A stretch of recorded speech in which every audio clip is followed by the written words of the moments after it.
পরমারাধ্য শ্রী শ্রী বাবামণির রাতুল চরণে প্রণাম জানিয়ে এবং আমার সমস্ত গুরুভ্রাতা ও গুরুভগিনীদের প্রতি সশ্রদ্ধ জয়গুরু সম্ভাষণ জানিয়ে আজকের পাঠ শুরু করছি। ওম অখণ্ড সংহিতা বা অখণ্ড মণ্ডলেশ্বর শ্রী শ্রী স্বামী স্বরূপানন্দ পরমহংসদেবের উপদেশ বাণী চতুর্বিংশ খণ্ড।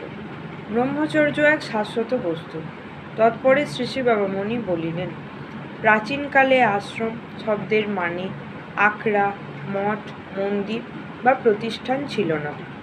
আশ্রম বলতে বোঝাতো একটা নির্দিষ্ট ধারার জীবনযাপনের আদর্শ, যাকে অনুসরণ করে জীবনের একটা নির্দিষ্ট যুগকে পরিচালিত ও নিয়ন্ত্রিত করতে হতো।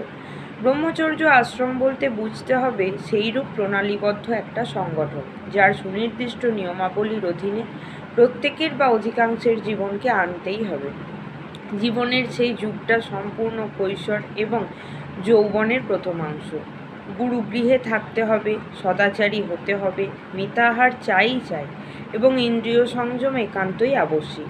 এটা এমন বদ্ধমূল প্রথা হলো, যার শাসন থেকে উচ্চবর্ণের বালকদের অর্থাৎ ব্রাহ্মণ, ক্ষত্রিয়, বৈশ্য, বটুদের কোনো প্রকারে নিস্তার নেই।